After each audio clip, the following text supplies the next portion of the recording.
श्रीपाद करे शांत स्वांतमवे देहि वचनम देहिष्यो कामिनी। शांत रहो, अपनी इंद्रियों के वेग को सहो।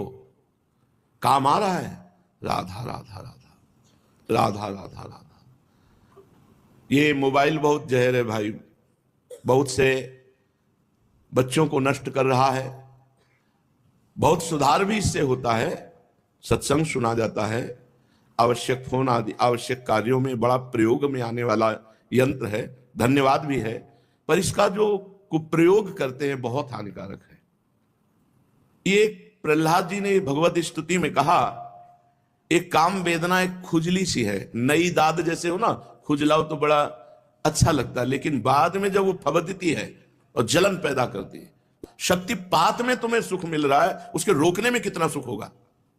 एक अद्भुत नशा रहता है उसके रोकने में, एक अद्भुत ओजस्विता रहती है, एक तेज रहता है। नौजवान में कमर में दर्द हो रहा है, गांठ में दर्द। अगर आप गंदी बातें मोबाइल में देखोगे तो दिन भर एकांत में भजन की जगह यही करोगे। मान लो बहुत मन विचित्र है, जो देखता है जो सुनता है वही मनन होता है, जो मनन होता है वही क्रिया होती है।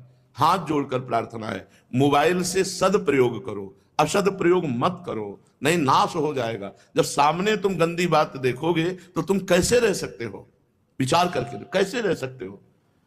इसलिए सबके पास मोबाइल, अब ऐसा ना निषेध, देखो कैसी चाल से भेजा गया जहर, ना निषेध कर सकते हो इसको कि अब निषेध करो तो बहुत सी सेवाएं हैं जो उसी के आश्रित है, मोबाइल के ही आश्रित है, और निषेध न करो तो अब ये सब बात है। और स्मार्ट के नीचे कोई रखना नहीं चाहता।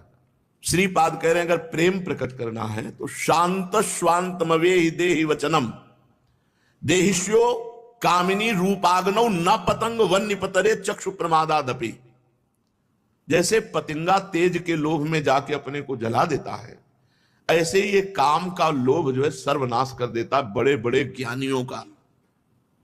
अज्ञानियों की तो बात ही नहीं है। आप ज्ञानी नाम अपि चेतांसी देवी भगवती हिसा बलादा कृष्ण मोहाय महामाया प्रेक्षति। महामाया, हे नाथ मैं आपकी शरण में हूं, रक्षा करो। और हर समय राधा राधा राधा राधा तो बचने के चांस है। और ये गंदी बातें देखना, गंदी बातें करना, ये सर्वनाश है। ये बच्चों में ऐसे फैल रहा है वायरस की तरह। ये जो हस्त क्रिया है बच्चों में ऐसे फैल रहा है वायरस की, तो ये बहुत हानिकारक है।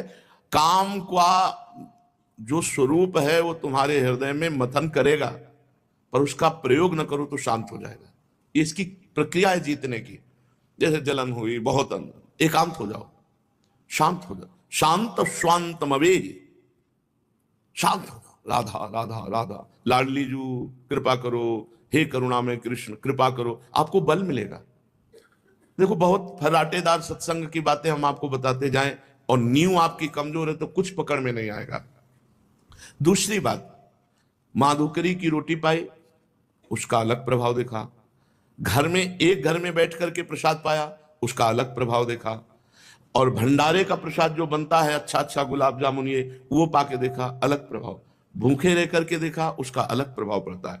यदि आप भजन में डूबना चाहते हैं तो सतोगुण की जरूरत है, और सतोगुण के लिए सात्विक भोजन की जरूरत है। सात्विक भोजन के लिए रोटी दाल सब्जी पर्याप्त है, इससे उदर पोषण करना है। मीठा एक पीस बहुत से बहुत। ब्रह्मचारी को खट्टी वस्तु, अधिक मीठी वस्तु, गरिष्ठ वस्तु, फूल गोभी, चावल, दही, कई ऐसी मूंगफली और ड्राई फ्रूट, सब ये सब बंद। बीमार की तरह भोजन ब्रह्मचारी का होता है। हल्का भोजन, सात्विक भोजन, अच्छे अच्छे पदार्थ पाओगे तो भजन नीरस होगा, और नीरस भोजन पाओगे तो भजन सरस होगा। कितनी बार सुना है, कौन धारण करता है। शांतम स्वांतम अवेहि देहि वचन। ऐसा नहीं प्रभु कि हम आपको उपदेश कर रहे हो और हम रसगुल्ला छान रहे हो, ऐसा नहीं है। सच्ची मानिए, अगर आप हमारे भोजन को देखेंगे तो आप यही कहेंगे कि ऐसा भोजन तो एक साधारण आदमी भी नहीं करता। नमक, थोड़ा घी रख लिए, ज्यादा नहीं, और रोटी से ऐसे, या थोड़ी सब्जी थोड़ी दाल, इसी से हमारा चलता है। और तो योग्य ही नहीं रखा। यही जीवन की बड़ी लीला विचित्र है कि जब पाने लायक थे तो था नहीं, और जब है तो पाने लायक नहीं है। और बड़ी भगवान की विशुद्ध कृपा है, बहुत विशुद्ध कृपा है भगवान की। जब प्रतिकूलता के द्वारा जीवन में भजन की वृद्धि की जाए, प्रतिकूलता से ही भजन की वृद्धि होती है। बिल्कुल समेट, ये देखो, ये शरीर तुम नहीं हो, मान लो, ये इंद्रियां तुम नहीं हो, मान लो। जब नहीं मानते तो मेरे भगवान वही सब अनुकूलता दे देते हैं जो आप चाहते हो। जो इच्छा करियो मन माही, हरि प्रसाद कछु दुर्लभ नाही।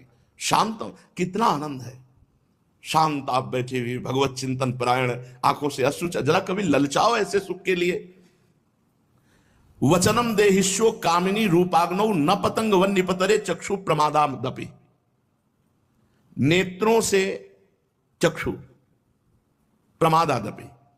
यदि माताओं बहनों की तरफ गंदी दृष्टि से देखोगे, मोबाइल में गंदी दृष्टि से वो सब देखोगे, बहुत बहुत कलयुग का विचित्र स्वरूप है। ये जो मोबाइल है बहुत साधना में बहुत हानिकारक है, बहुत हानिकारक है। अगर आप इंद्रिय विजयी हो तो बहुत सहायक भी है। रख दिया महापुरुषों के वचन, कान में सुन रहे, माला चला रहे, बहुत सुंदर सहयोग है।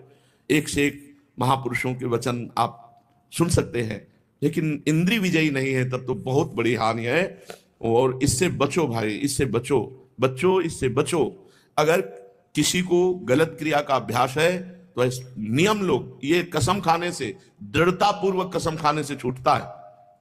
जो करता हो, बच्चा हो कोई भी हो, कसम खाओ आज कि मैं अपने हाथ से कभी भी कोई ऐसी चेष्टा नहीं करूंगा।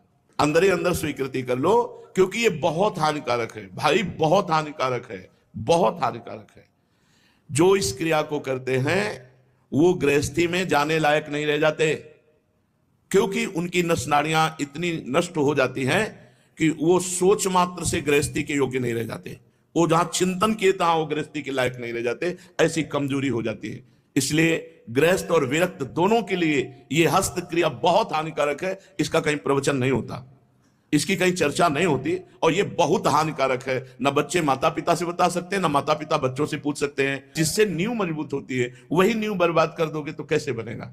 रूपाग्नौ न पतंग वन निपतरे चक्षु प्रमादामपि। ये जो रूप सुंदर लगता है ये केवल क्षणिक है, कोई सुंदर नहीं। थोड़ा तो आंखें खराब इसलिए सुंदर दिखाई देता है। सुंदर वो है जो सुंदरता की सीमा का भजन करता है, प्रभु का भजन करता है, जिसका हृदय सुंदर है। रूप सुंदर हो न सुंदर हो वो सुंदर है, जिसके विचार सुंदर हैं, जिसका चरित्र सुंदर है, जिसका भाव सुंदर, वो सुंदर है। ये चमड़ा सुंदर थोड़ी है। आए थे कहती मैं खुश नहीं हूं, विश्व का हर सुख हमारे पास है। कहती मैं खुश नहीं हूं, कि सब कुछ हमारे पास है पर हम खुश नहीं है। हम आपसे पूछने आई क्यों? तुम कहा श्री कृष्ण तुम्हारे जीवन में नहीं है इसलिए तुम खुश नहीं हो। जिसके जीवन में भगवान नहीं है वो कभी खुश नहीं हो सकता। ब्रह्मभूता प्रसन्नात्मा न सोचति न कांक्षति। भगवान जिसके जीवन में होते, न कोई सोच है न कोई चाह है, एक अद्भुत आनंद। अद्यशो न पतिष्यतो स्यवपुषः पोषाय दोषा करे। अपना नाश मत करो। जीव अपना स्वयं नाश करता है, अपना उद्धार स्वयं करना। अद्यशो न पतिष्यतो स्यवपुषः। इसीलिए बहुत बहुत सावधानी की जरूरत है, बहुत सावधानी की जरूरत है। बहुत कुछ देखा है इस संसार में, बहुत कुछ देखा है। भ्रमण करते थे ना, बच्चे थे ना, बहुत कुछ चुपचाप शांति से कहीं भी किसी भी जगह बहुत देखा है। ये दम्भ, ये नाटक, ये पाखंड भगवान से बहुत दूर कर देता है। सच्चाई से चलो, एक एक कदम में आनंद का अनुभव ना हो तो मुझे बताना। अरे यार जब चल ही रहे हैं भगवान की तरफ तो सच्चाई से क्यों ना चले। अद्यशो ना पतिष्यतोष्य वपुषा। क्या तुम्हें पता है कि आज ही मर सकते हो या कल मर सकते हो? फिर पाप क्यों करते हो? क्यों आचरण बिगाड़ रहे हो? क्यों अपने मन और इंद्रियों को छूट दे रहे हो? पोषाय दोषा करे। इस शरीर से दोषों का पोषण कर रहे हो। कुरिया संगम अभंग वास नियमो वृंदावने गृहताम।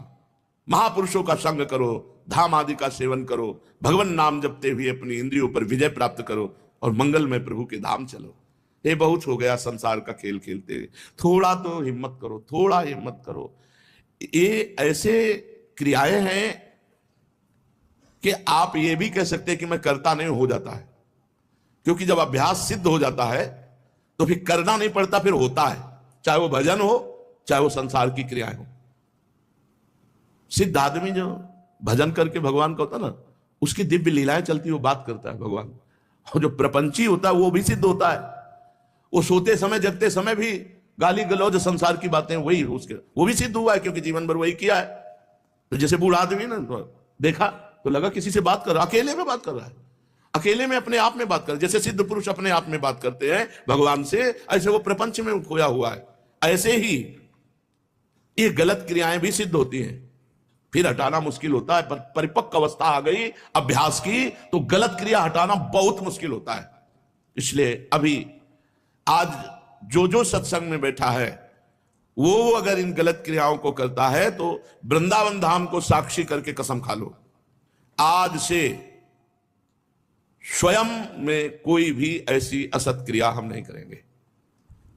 ये देह नष्ट होने वाली वस्तु है, इसी से हम अविनाशी पदवी प्राप्त करेंगे।